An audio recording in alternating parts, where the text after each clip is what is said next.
Good evening বন্ধুরা। আজ হলো 7 জুন রবিবার। আজকের সন্ধ্যার বরাক উপত্যকা তথা আসামের গুরুত্বপূর্ণ বিশেষ বিশেষ খবর হলো টিফিনে গরুর মাংস খাওয়ার জন্য 2 হিন্দু ছাত্রকে মানসিক চাপ সহপাঠীদের, গ্রেফতার অভিযুক্ত ছাত্রের মা, 5 পড়ুয়া সহ আটক অভিভাবকরাও। গোয়ালপাড়া জেলার কৃষ্ণাই এলাকার হাবড়াঘাট উচ্চ মাধ্যমিক বিদ্যালয়ে 5 জন শিক্ষার্থীর বিরুদ্ধে শ্রেণীকক্ষের ভিতরে গোমাংস খাওয়া এবং 2 হিন্দু সহপাঠীকে তা খেতে চাপ দেওয়ার অভিযোগ উঠেছে। এই ঘটনাকে কেন্দ্র করে এলাকায় ব্যাপক চাঞ্চল্যের সৃষ্টি হয়েছে। ঘটনার পরিপ্রেক্ষিতে 2 হিন্দু ছাত্রের পরিবারের পক্ষ থেকে কৃষ্ণাই থানায় একটি লিখিত অভিযোগ দায়ের করা হয়েছে। ঘটনার তদন্তে নেমে পুলিশ টিফিনে গোমাংস দেওয়ার অভিযোগে নবম শ্রেণীর এক ছাত্রের মাকে গ্রেফতার করেছে। একই সঙ্গে 5 অভিযুক্ত ছাত্রের সঙ্গে তাদের অভিভাবকদেরও জিজ্ঞাসাবাদের জন্য আটক করেছে। এই ঘটনায় মুখ খুলেছেন বিধানসভায় বিরোধী দলনেতা ওয়াজেদ আলী চৌধুরী। অভিযোগ অনুযায়ী মুসলিম সম্প্রদায়ের 5 জন শিক্ষার্থী গোয়ালপাড়া জেলার কৃষ্ণাই এলাকার হাবড়াঘাট উচ্চ মাধ্যমিক বিদ্যালয়ে গোমাংস নিয়ে এসে শ্রেণীকক্ষে তা খায়।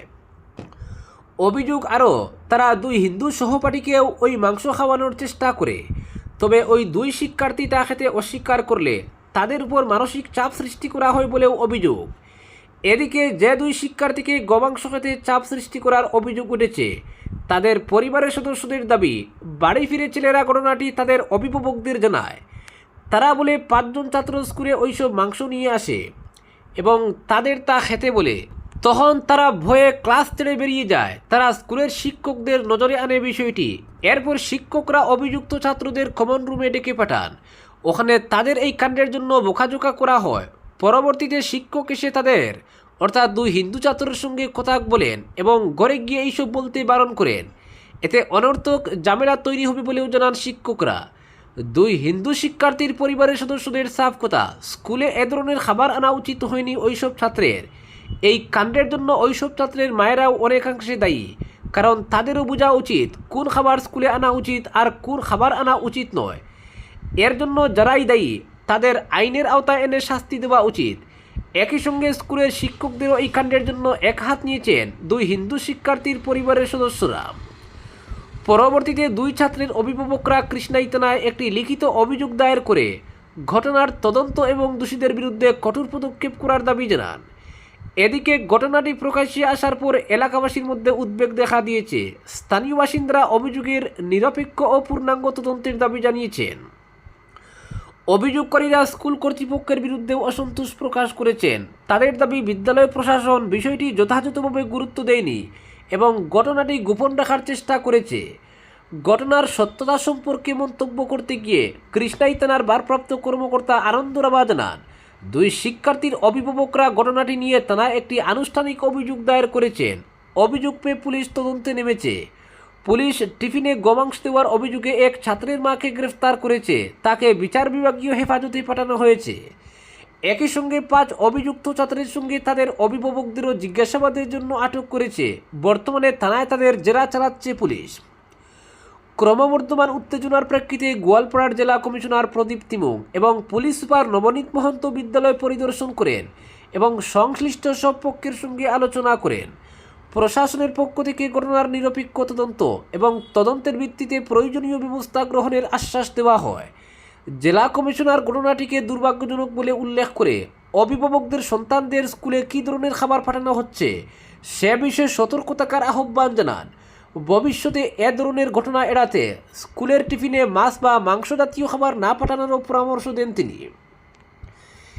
এদিকে এই ঘটনায় মুখ খুলেছেন বিধানসভায় বিরোধী দলনেতা ওয়াজেদ আলী চৌধুরী।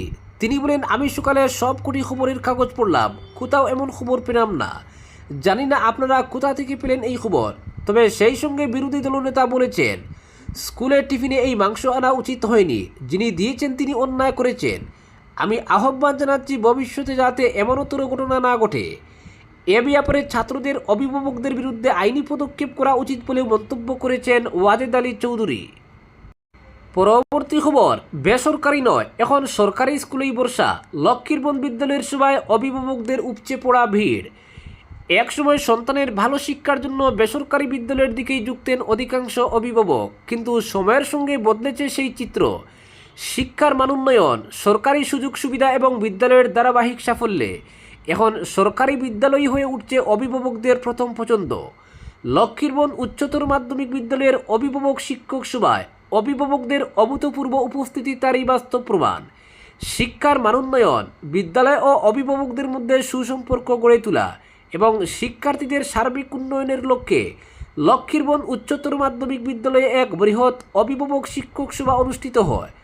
সভায় 300-র অধিক অভিভাবকের স্বতঃস্ফূর্ত উপস্থিতি ছিল বিশেষভাবে লক্ষণীয়, যা বিদ্যালয়ের প্রতি অভিভাবকদের গভীর আস্থা, বিশ্বাস ও আন্তরিকতার এক উজ্জ্বল নিদর্শন হিসেবে বিবেচিত হচ্ছে। অনুষ্ঠানে সভাপতিত্ব করেন বিদ্যালয়ের অধ্যক্ষ আমিনা বেগম, সভা সঞ্চালনা করেন মর্তুজা আহমেদ লস্কর। এদিনের সভায় অভিভাবকদের বিপুল উপস্থিতি সকলের নজর কাড়ে। উপস্থিত অভিভাবকরা বিদ্যালয়ের বিভিন্ন উন্নয়নমূলক উদ্যোগের প্রশংসা করেন এবং শিক্ষার্থীদের উজ্জ্বল ভবিষ্যৎ গঠনে বিদ্যালয়ের সঙ্গে একযোগে কাজ করার আশ্বাস প্রদান করেন। সবার অন্যতম গুরুত্বপূর্ণ সিদ্ধান্ত হিসেবে স্কুল পরিচালনা কমিটির পক্ষ থেকে ছাত্রছাত্রীদের জন্য জুতো, মোজা এবং স্কুল আই কার্ড প্রদানের ঘোষণা করা হয়। বিদ্যালয়ের পক্ষ থেকে জানানো হয়, শিক্ষার্থীদের মধ্যে শৃঙ্খলা, সমতা ও বিদ্যালয়ের প্রতি আত্মপরিচয়ের বোধ গড়ে তুলতেই এই সিদ্ধান্ত গ্রহণ করা হয়েছে। বিদ্যালয়ের শিক্ষক, শিক্ষিকা ও কর্মচারীরা জানান, শিক্ষার্থীদের উন্নত ও মানসম্মত শিক্ষা প্রদানের পাশাপাশি তাদের সার্বিক বিকাশ নিশ্চিত করতে তারা নিরলসভাবে কাজ করে যাচ্ছেন। আধুনিক শিক্ষা, নৈতিক মূল্যবোধ এবং বিভিন্ন সৃজনশীল কর্মকাণ্ডের মাধ্যমে শিক্ষার্থীদের একটি সুন্দর ভবিষ্যৎ গড়ে তোলাই তাদের প্রধান লক্ষ্য। অপরদিকে শিলচরে সড়ক দুর্ঘটনার আহত জিতেন্দ্র চন্দ্র দাসের মৃত্যু, পুলিশের ভূমিকা নিয়ে ক্ষোভ পরিবারের। গত 15 এপ্রিল শিলচরের গোপাল আখড়া এলাকায় এক বেপরোয়া বাইকের ধাক্কায় গুরুতর আহত হওয়া জিতেন্দ্র চন্দ্র দাসের মৃত্যুর ঘটনাকে কেন্দ্র করে চাঞ্চল্যের সৃষ্টি হয়েছে। আজ তার পরিবার ও স্থানীয় বাসিন্দারা পুলিশের নিষ্ক্রিয়তার অভিযোগ তুলে অভিযুক্তের বিরুদ্ধে দ্রুত ও দৃষ্টান্তমূলক ব্যবস্থা গ্রহণের দাবি জানান। পরিবার সূত্রে জানা গেছে, দুর্ঘটনার পর গুরুতর আহত অবস্থায় জিতেন্দ্র চন্দ্র দাসকে প্রথমে শিলচর মেডিকেল কলেজ ও হাসপাতালে ভর্তি করা হয়। পরে তার শারীরিক অবস্থার অবনতি ঘটলে জীবনজ্যোতি হাসপাতালে অস্ত্রোপচার করা হয়। উন্নত চিকিৎসার জন্য পরবর্তীতে তাকে শিলংয়ের একটি হাসপাতালে স্থানান্তর করা হয়। দীর্ঘ প্রায় 1.5 মাস অচেতন অবস্থায় চিকিৎসাধীন থাকার পর বাড়িতে ফিরিয়ে আনা হলেও গত 31 মে পুনরায় হাসপাতালে নিয়ে যাওয়ার পথে তার মৃত্যু হয়। নিহতের পরিবারের দাবি, দুর্ঘটনার সময় মোটরসাইকেলটি চালাচ্ছিলেন শ্রীভূমি জেলার বাসিন্দা কেশবনাথ, যিনি বর্তমানে শিলচরের পাবলিক স্কুল রোডের সমানন্দ লেনে বসবাস করেন। এ ঘটনায় সদর থানায় এফআইআর দায়ের করা হলেও অভিযুক্তের বিরুদ্ধে এখনও পর্যন্ত দৃশ্যমান কোনো পদক্ষেপ গ্রহণ করা হয়নি বলে অভিযোগ পরিবারের। নিহতের পুত্র সুমিত দাস ওরফে জয় জানান, অভিযুক্তের বড় ভাই রনিত দেবরায় তাদের বাড়িতে এসে মামলা প্রত্যাহারের অনুরোধ করেছিলেন, তবে পরিবার সেই প্রস্তাব প্রত্যাখ্যান করেছে এবং আইনি লড়াই চালিয়ে যাওয়ার সিদ্ধান্তে অনড় রয়েছে। স্থানীয়দের বক্তব্য, জিতেন্দ্র চন্দ্র দাস এলাকার একজন পরিচিত ব্যাডমিন্টন খেলোয়াড় ছিলেন। পরিবারের একমাত্র আয়ের উৎস ছিল একটি রেশন দোকান। তার আকস্মিক মৃত্যুতে পরিবার যেমন মানসিকভাবে ভেঙে পড়েছে, তেমনি আর্থিক সংকটও পড়েছে। আজ অনুষ্ঠিত এক সংবাদ সম্মেলনে দীপ ভট্টাচার্য, হীরক দেবনাথ, প্রকাশ পাল, কিশোর পাল, বিপন পাল, জয়শ্রী দাস, ধ্রুবজ্যোতি দাস, বিশাল আচার্য সহ একাধিক স্থানীয় বাসিন্দা উপস্থিত ছিলেন। তারা পুলিশের ভূমিকা নিয়ে প্রশ্ন তুলেন এবং প্রশাসনের কাছে নিরপেক্ষ তদন্ত, তথ্যভিত্তিক হস্তক্ষেপ ও দ্রুত বিচারের দাবি জানান। বিশেষভাবে প্রকাশ পাল মামলাটির দ্রুত নিষ্পত্তির আহ্বান জানান। অপরদিকে রফা, অসম গ্যাস কোম্পানির চেয়ারম্যান হলেন বলিন চেতিয়া, মরাণ মটক উপেক্ষিত, উজানে প্রতিবাদ অব্যাহত। মুখ্যমন্ত্রী হিমন্ত বিশ্ব শর্মার সম্প্রসারিত মন্ত্রিসভায় মরাণ মটক জনগোষ্ঠীর কোনো প্রতিনিধিকে স্থান না দেওয়াকে ঘিরে উজান অসমের তীব্র ক্ষোভ হচ্ছে। শনিবার দ্বিতীয় দিনেও ডিব্রুগড় ও তিনসুকিয়ার বিভিন্ন প্রান্তে প্রতিবাদী নামেন মরাণ মটক জনগোষ্ঠীর সদস্যরা। হাতে প্লেকার্ড, মুখে স্লোগান দিয়ে মন্ত্রিসভায় নিজেদের জনগোষ্ঠীর প্রতিনিধিত্ব নিশ্চিত করার দাবিতে সরবহন প্রতিবাদকারীরা। এদিকে সম্ভবত ক্ষোভ সামাল দিতেই শনিবার সদিয়ার বিধায়ক বলিন চেতিয়াকে ক্যাবিনেট মন্ত্রীর পদমর্যাদায় আসাম গ্যাস কোম্পানি লিমিটেডের চেয়ারম্যান পদে নিযুক্ত করেছে আসাম সরকার। এদিন দুপুরেই বলিন চেতিয়ার সঙ্গে সৌজন্য সাক্ষাৎ করেন মুখ্যমন্ত্রী ডক্টর হিমন্ত বিশ্ব শর্মা। প্রতিবাদকারীদের অভিযোগ, মরাণ মটক জনগোষ্ঠী দীর্ঘদিন ধরে বিজেপি নেতৃত্বাধীন সরকারকে সমর্থন করে এসেছে, নির্বাচনের সময়ও এই জনগোষ্ঠীর মানুষ শাসক দলের পাশে দাঁড়িয়েছেন, কিন্তু সরকার গঠনের পর মন্ত্রিসভায় তাদের একজন প্রতিনিধিকেও স্থান দেওয়া হয়নি।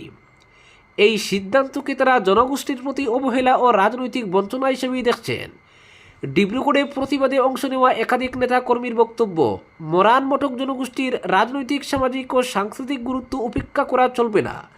তাদের দাবি, উজান অসমের বিভিন্ন এলাকায় মরান মটক জনগোষ্ঠীর উল্লেখযোগ্য উপস্থিতি রয়েছে, তাই রাজ্যের মন্ত্রিসভায় এই জনগোষ্ঠীর একজন প্রতিনিধি থাকা উচিত ছিল।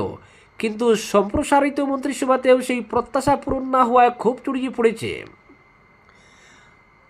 উল্লেখ্য, সম্প্রতি মুখ্যমন্ত্রী হিমন্ত বিশ্ব শর্মার মন্ত্রিসভা সম্প্রসারিত হয়েছে। নতুন মন্ত্রীদের অন্তর্ভুক্তির পর বিভিন্ন জনগোষ্ঠী ও এলাকার প্রতিনিধিত্ব নিয়ে আলোচনা শুরু হয়েছে। এর মধ্যেই মরান মটক জনগোষ্ঠীর প্রতিনিধিত্ব না থাকা নিয়ে ডিব্রুগড় ও তিনসুকিয়ায় টানা প্রতিবাদ পরিস্থিতিকে নতুন মাত্রা দিয়েছে। আজকের বিশেষ সংবাদ এখানেই সমাপ্ত।